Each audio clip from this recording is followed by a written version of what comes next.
వెళ్ళాలి, ప్రజల సమస్యలు తెలుసుకోండి అని పదే పదే ఆనాడు గౌరవ సభ్యులందరికీ చెప్పినట్లు నేను తెలుసుకున్నాను అధ్యక్ష. మీరు కూడా ఆ హౌస్లో ఆనాడు ఉండే అధ్యక్ష.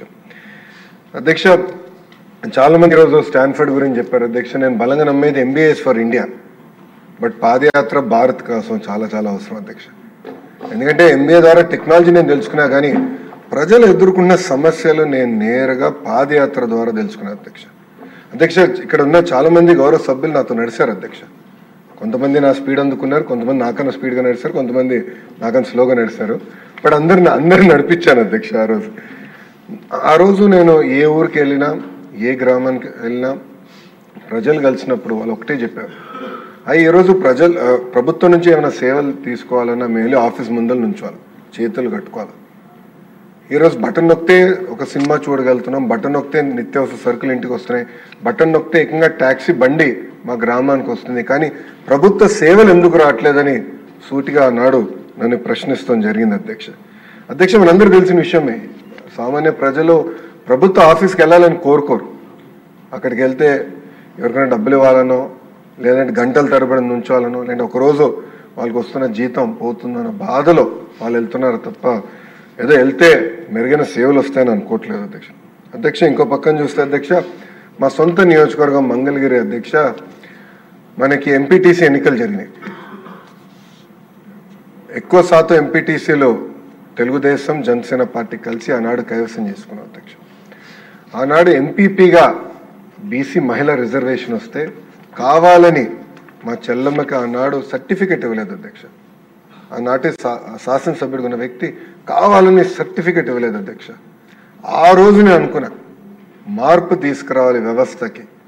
అంటే ఒక సర్టిఫికెట్ కోసం ఎలా హింసిస్తున్నారు, ఎలా వేధిస్తున్నారు నేరుగా నేను ఆనాడు తెలుసుకున్నాను అధ్యక్ష. అక్కడి నుంచి మొదలైంది ఈ ఆలోచన అధ్యక్ష. మీరు కూడా మొన్న చెప్పారు, మంచి విద్య అందించాలి, ధనవంతులకి పేద కుటుంబాల పిల్లలకి నాణ్యమైన విద్య అంటే ఈక్వల్గా ఉండాలి విద్య అని మీరు చెప్పారు అధ్యక్ష. అది ప్రభుత్వం అందిస్తున్న సేవ అంటే సర్వీసెస్లో కూడా అదే విధానం కొనసాగించాలి, నడిపించాల్సిన అవసరం ప్రభుత్వం పైన చాలా చాలా ఉంది అధ్యక్ష. నేను మంచి పరిపాలన అంటే ఏంటనే దానిపైన చాలా ఆలోచించాను అధ్యక్ష. అప్పుడు నాకు అర్థమైంది ఏంటంటే, విజిబుల్ గవర్నెన్స్, ఇన్విజిబుల్ గవర్నమెంట్. అంటే ప్రభుత్వం కంపడకూడదు, కానీ పరిపాలన కంపడాలి. ఎక్కడ చూసినా పరిపాలన ప్రజల జోబులో ఉండాలనేది ఆనాడు ఆలోచించాను అధ్యక్ష. నేను బలంగా నమ్మేది, ప్రజల రోజువారీ జీవితంలో ఒక పక్కన అధికారులు, ఇంకో పక్కన రాజకీయ నాయకులు ఉండకూడదు అధ్యక్ష. అంటే కరెంట్ బిల్లు మన పాత్ర ఏంటి, అంటే కాస్ట్ సర్టిఫికెట్లో మన పాత్ర ఏంటి, అంటే బేసిక్ సర్వీసెస్ నేరుగా ప్రజలకి అందజేయాలి అన్న ఆలోచనతో మొదలైంది ఈ కార్యక్రమం అధ్యక్ష. మనందరూ తెలిసిన విషయమే, దేశం మొత్తం వాట్సాప్ పైన ఉంది, అది కొత్త ఏం కాదు. మళ్ళీ కొత్త యాప్ తయారు చేసి యాప్ డౌన్లోడ్ చేసే బదులు ముందర వాట్సాప్ పైన ఇమ్మీడియట్గా ఆన్బోర్డ్ అవుతే బాగుంటుందని ఆనాడు మేము అనుకున్నాం అధ్యక్ష. దాంట్లో భాగంగా మనమిత్ర పేరుతో, అంటే పెద్ద ప్రభుత్వం అనే పేరు కాకుండా మనమిత్ర పేరుతో గవర్నెన్స్ ఏదైతే ప్రభుత్వం ఉందో అది నేరుగా వాళ్ళ ఫింగర్ టిప్స్ పైన తీసుకొచ్చే లక్ష్యంతో ఈ కార్యక్రమానికి ఆనాడు శ్రీకారం చుట్టాం అధ్యక్ష. మీరు ఈరోజు చూసి అసలు మనమిత్ర అంటే ఏంటి, ఒక మాటలో చెప్పాలంటే సిటిజన్ సర్వీసెస్కి ఒక గేమ్ చేంజర్గా ఈ కార్యక్రమం మారింది అధ్యక్ష. ఇప్పటికీ 200 సర్వీసెస్ నేరుగా ప్రజలకి ఈ మనమిత్ర ద్వారా అందిస్తాం జరుగుతుంది అధ్యక్ష. అంతేకాకుండా అధ్యక్ష, నేను చూశాను అధ్యక్ష, ఇతర దేశాల్లో ఏం జరుగుతుంది నేను తెలుసుకున్నప్పుడు ఎస్టోనియా గౌరవ సభ్యులు ఒకరు ప్రస్తావించారు. ఎస్టోనియాలో ఈ గవర్నెన్స్ అనేది చాలా ముందుకు తీసుకెళ్లారు. అక్కడ ల్యాండ్ రికార్డ్స్ కూడా బ్లాక్ చైన్ పైన ఉన్నాయి, ఆ వివరాలు కూడా నేను మాట్లాడతాను. అంతేకాకుండా మీరు చూస్తే సింగపూర్ కూడా స్మార్ట్ నేషన్ ఇనిషియేటివ్ కింద AI పవర్డ్ కార్యక్రమాలు చేశారు. ఇంకా UAE లాంటి దేశాలు వాట్సాప్ పైన కంప్లీట్గా డిపెండ్ అయ్యి వాట్సాప్ బేస్డ్గా డెలివరీ సర్వీసెస్ కూడా అందజేస్తాం జరిగింది. అంటే ఒక మాటలో చెప్పాలంటే అంటే మన కూటమి ప్రభుత్వం గవర్నెన్స్లో సంస్కరణలు తీసుకొచ్చేదానికి ఇదొక కీలకమైన పాత్ర వాట్సాప్ ఉంటుందని మేము బలంగా నమ్ముతున్నాం అధ్యక్ష. ఇప్పుడు ఏదైతే సింపుల్ ఒక డ్రాప్ డౌన్ మెనూగా ప్రారంభమైందో, గౌరవ ముఖ్యమంత్రి గారి ఆదేశాల మేరకు వాయిస్ ఎనేబుల్ చేసి AIతో పవర్ చేసి సర్వీసెస్ అందజేయాలనేది ఒక లక్ష్యంగా పెట్టుకున్నాం అధ్యక్ష. మీరు చూస్తే మనమిత్ర అంటే గౌరవ ముఖ్యమంత్రి గారి స్పీడ్ ఇంకా మేము అందుకోలేకపోతున్నాం. బట్ గౌరవ సభ్యులు అప్రిషియేట్ చేస్తారు మేము చేసిన కార్యక్రమాలు.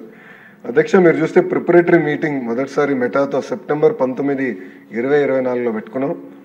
ఎంఓయూ అక్టోబర్ 22, 2024లో ఢిల్లీలో మన ఎంఓయూ ఎంటర్ చేస్తాం జరిగింది అధ్యక్ష. జనవరి 30, 2025కి 150 సర్వీసెస్ ఏదైతే రెవెన్యూ సర్టిఫికేట్స్ కానివ్వండి, ప్రాపర్టీ ట్యాక్స్ పేమెంట్స్ కానివ్వండి, అదేవిధంగా గ్రీవెన్స్ ప్రభుత్వానికి ఇచ్చినప్పుడు స్టేటస్ ఏంటో తెలిసినానికి రోల్అవుట్ చేస్తాం జరిగింది అధ్యక్ష. ఈ నెలాఖరికల్లా దాదాపు 300 సర్వీసెస్ ఈ వాట్సాప్ పైన మన ప్రభుత్వం తీసుకొస్తుంది.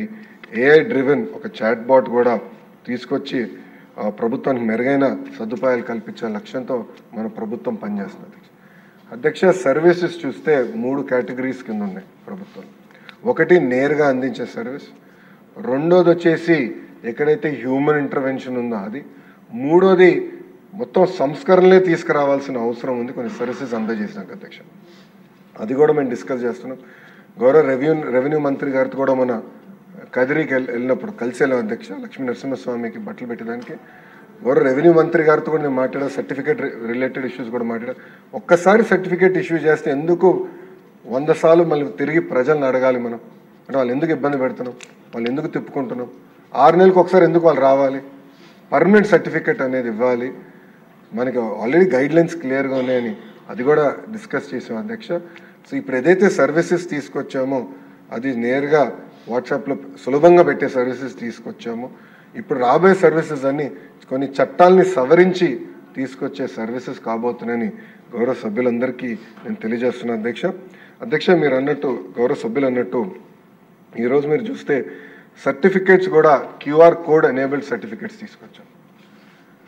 సెక్యూరిటీ పేపర్ పేరుతో డబ్బులు విపరీతంగా మార్కెట్లో బాధేస్తున్నాం. అట్లా కాకుండా నేను ఒకటే చెప్పాను డిపార్ట్మెంట్, ఈరోజు అన్నిటికీ క్యూఆర్ కోడ్ వాడుతున్నాం. ఎయిర్పోర్ట్లో క్యూఆర్ కోడ్ వాడుతున్నాం. అట్లా వాడిన ఎందుకు సర్టిఫికేట్స్ కూడా క్యూఆర్ కోడ్ వాడకూడదు? ఇప్పుడు లీగల్ వ్యాలిడిటీ అప్పుడు వస్తుంది. ఇప్పుడు సింపుల్గా సెక్యూరిటీ పేపర్ పైన ప్రింటే వచ్చినంత మాత్రాన అది సెక్యూర్ డాక్యుమెంట్ అనుకుంటాం, చాలా పొరపాటు. ఇన్ఫాక్ట్ అధ్యక్ష, ఏపీపీఎస్సీలో కూడా సంస్కరణల గురించి గౌరవ ముఖ్యమంత్రి గారు మమ్మల్ని సూచనలు ఇవ్వనప్పుడు నేను కొంతమంది సభ్యులతో మాట్లాడాను అధ్యక్ష. అప్పుడు వాళ్ళు చెప్పారు డాక్యుమెంట్ వెరిఫికేషన్ చాలా టైం తీసుకుంటుంది. అక్కడ అధికారుల టైం ఒక్కొక్క డాక్యుమెంట్ వచ్చి 5-10 డాక్యుమెంట్లు ఒక్కొక్కటి వెరిఫై చేసాక చాలా టైం పడుతుంది. కానీ అదే కానీ ప్రతి డాక్యుమెంట్కి ఒక క్యూఆర్ కోడ్ వస్తే సింపుల్గా స్కాన్ చేస్తే ఆ సర్టిఫికేట్ బ్లాక్ చైన్ పైన ఉంటుంది. సర్టిఫికేట్లో పైన ఉన్న వివరాలు నేరుగా ప్రభుత్వం పేజ్ పైన కూడా ఉంటుంది. సో ఈజీగా అది 2 వెరిఫై చేసినాకి సెకండ్స్లో అయ్యే పరిస్థితి తీసుకొస్తుంది అధ్యక్ష. అది మొదటిది. రెండోది అధ్యక్ష, మీరు చూస్తే పేమెంట్స్ అన్ని కూడా స్ట్రీమ్లైన్ చేసాం. సింగిల్ ప్లాట్ఫామ్ తీసుకొచ్చి మొత్తం మనం ఇంటిగ్రేట్ కూడా చేస్తాం జరిగింది అధ్యక్ష. అంతేకాకుండా అధ్యక్ష, ఇప్పుడు రాబోయే రోజుల్లో కూడా ఏ చాట్ బాట్ ద్వారా ఇప్పుడు నేను ఒక ఊరు నుంచి ఒక ఊరికి వెళ్ళాలి. ఇప్పుడున్న పరిస్థితి ఏంటంటే డ్రాప్ డౌన్కి వెళ్ళాలి, ఏపీఎస్ఆర్టీసీ క్లిక్ చేయాలి. నేను ఏ ఊరు నుంచి నా ప్రయాణం మొదలు పెడుతున్నా, ఏ ఊరికి వెళ్ళాలి, మళ్ళీ టైం ఆప్షన్స్ ఇస్తుంది. ఇదంతా కొంచెం ప్రాసెస్. ఇది కట్ షార్ట్ చేయాలని సింపుల్గా రేపు నేను ఆ నంబర్కి వెళ్ళి హలో అని కొడితే మీకు ఎట్లా సేవ చేయొచ్చు అని అడుగుతున్నా అధ్యక్ష. నేను ఈ ఊరు నుంచి ఈ ఊరికి బస్సులో వెళ్ళకుండా ఈ రోజు పలాన్ టైం ఆటోమేటిక్గా అది ఆప్షన్స్ ఇస్తుంది. సింపుల్గా క్లిక్ చేసి పేమెంట్ చేయొచ్చు అధ్యక్ష. సో డ్రాప్ డౌన్ అనేది కూడా ఉండదు. చాలా ఈజీగా, అంటే ఒక మనిషితో ఎట్లయితే మనం మాట్లాడతామో నేరుగా ఏఐ ఎనేబుల్ చేసి ఆ సర్వీసెస్ అందజేయాలని మన లక్ష్యం. ఇప్పుడు ఇంకో ఉదాహరణ అధ్యక్ష, కరెంటు బిల్ నేను కట్టాలి. ఇప్పుడు కరెంటు బిల్ ఇప్పుడు ఈరోజు నేను కట్టాలంటే వాట్సాప్కి వెళ్ళి హలో కొట్టిన తర్వాత మల్టిపుల్ ఆప్షన్స్లో కరెంటు బిల్ కట్టాలి, పలాన్ బిల్ నంబర్ ఎంటర్ చేస్తే వస్తుంది. రేపు సింపుల్ కరెంటు బిల్ నేను కట్టాలనుకుంటున్నాను, ఓకే మీ నంబర్ ఇవ్వండి అంటుంది, నంబర్ ఇస్తాను, జనరేట్ అయిపోతుంది, మీరు సులభంగా కట్టేసడానికి అవకాశం ఉంటుంది. సో అట్లా ఏఐ ఎనేబుల్డ్ సర్వీసెస్ తీసుకొస్తే మెరుగైన సౌకర్యాలు ప్రజలకు అందించవచ్చని మేము బలంగా నమ్ముతున్నాం. అంతేకాకుండా అధ్యక్ష, ఇప్పుడు భాషలపైన చాలా చర్చ జరుగుతుంది, దేశం మొత్తం చర్చ జరుగుతుంది. కేవలం ఒక ఇంగ్లీషో తెలుగో హిందీ కాదు. ఎందుకంటే మనకి కొన్ని ప్రాంతాల్లో మనం ఒరియా మాట్లాడే వాళ్ళు ఉన్నారు, కన్నడ మాట్లాడే ఉన్నారు, తమిళ్ మాట్లాడే వాళ్ళు కూడా ఉన్నారు. కనుక అన్ని భాషలకి ఇంటిగ్రేట్ చేసే విధంగా ఈ కార్యక్రమం కూడా చేపడతామని గౌరవ సభ్యులందరూ కూడా తెలుపుతున్నారు అధ్యక్ష. మీరు ఒక్కసారి కానీ చూస్తే ఎండోమెంట్లో 77 సర్వీసెస్ తీసుకొచ్చాం అధ్యక్ష.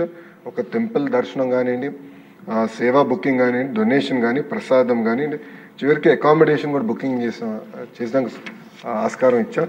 ఇప్పుడు గౌరవ ముఖ్యమంత్రి గారు మొన్న మాకు చాలా స్పష్టంగా చెప్పారు, టీటీడీని కూడా ఇమ్మీడియట్గా ఈ ప్లాట్ఫామ్ ఆయనకి తీసుకురామని చెప్తాం కూడా జరిగిన అధ్యక్ష.